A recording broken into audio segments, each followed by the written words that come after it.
Hello नमस्कार, come to my new blog. इस जो स्टैटिक जीके है इसमें इतने इम्पोर्टेंट क्वेश्चन हैं। इसमें से कई क्वेश्चन आपके second grade, first grade, video या पुलिस में भी कई बार क्वेश्चन पूछे गए हैं। तो हम इसमें आप ये मत देखिए कि यह आपका ओनली फॉर बोर्ड पे लिखा हुआ है। तो इसके अंदर बहुत से क्वेश्चन ऐसे हैं जो कि एग्जाम में कई बार पूछे गए हैं, जैसे कि वे बुक्स हैं, इनके जो लेखक हैं उनके बारे में तथा कई बार तो ये तीनों नाम देकर, जैसे राजस्थान, राजस्थान और रजवाड़ा, ये नाम देकर भी कई बार पेपर में पूछा गया है। तो इन सब चीजों को आपको ध्यान रखना है। और इसकी सबसे इम्पोर्टेंट बात ये है कि इनकी जो ये डेट्स है, इन डेटों को भी आपको ध्यान रखना है, क्योंकि डेट देख के आपको उसका यानी शब्द जो आपके इसे राजस्थानी शब्द इसके बारे में पूछ लेता है। आइए जानते हैं और आपको पूरा ध्यान रखना है।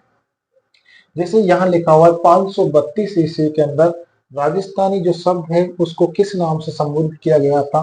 तो इसको राजस्थानी शब्द को नाम से संबोधित किया गया था। और कौन से शिलालेख में? तो घोसुंडी शिलालेख में। और ये घोसुंडी शिलालेख कहाँ मिला था? तो हमें पता होना चाहिए कि राजस्थान का एक डिस्ट्रिक्ट है जिसका नाम है चित्तौड़गढ़, वहां पर ये हमें मिला था। उसी के अंदर राजस्थान को राजस्थानी शब्द के नाम से संबोधित किया गया था। और साथ में इसकी डेट, ये स्थान और कौन सा डिस्ट्रिक्ट है और क्या नाम है, इन शब्दों को आपको विशेष कर ध्यान रखना है, क्योंकि यही सब आपके एग्जाम में पूछे जाते हैं और अभी पूछे भी गए हैं, कहीं एग्जामों में ये पूछे गए हैं।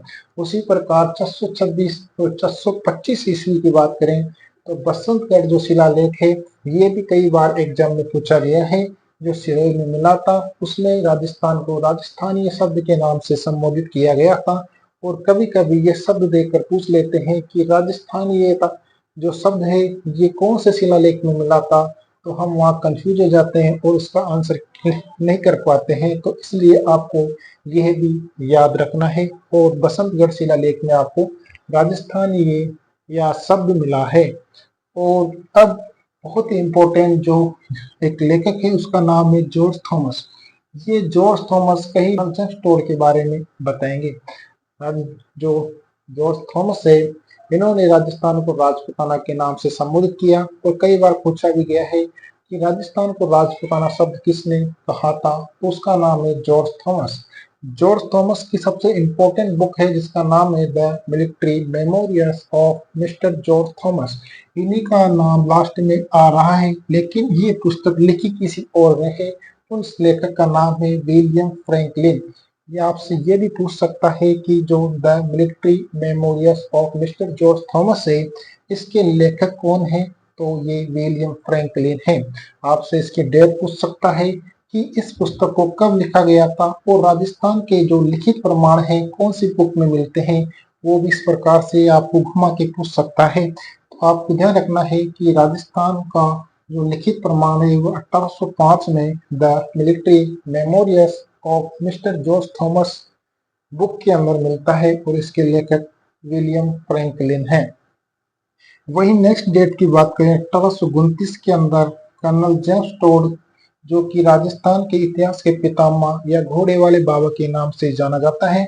मैंने कुछ तो ध्यान रखना है।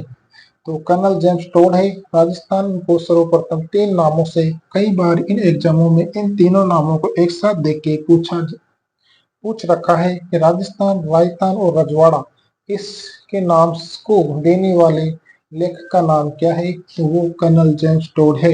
इनकी पुस्तक का क्या नाम है? इनकी पुस्तक है the annals and antiquities of Rajasthan. के अंदर इन तीनों शब्दों का उल्लेख देखने को मिलता है। इनकी जो पुस्तक है उसका हिंदी अनुवाद किस लेखक ने किया था? तो हमें ध्यान होना चाहिए G.H. ओझा ने Rajasthan the annals and antiquities of Rajasthan, जो कि कर्नल जेम्स टोड की बुक है, उसका हिंदी में अनुवाद किया था। इसी प्रकार आपको इसको विशेष तौर से ध्यान रखना है और इसको पढ़ना है, क्योंकि इसमें से आपके 5-7 क्वेश्चन देखने को मिल सकते हैं। तो फिर इसी प्रकार नेक्स्ट वीडियो में मिलेंगे आपसे। जय हिंद, जय भारत।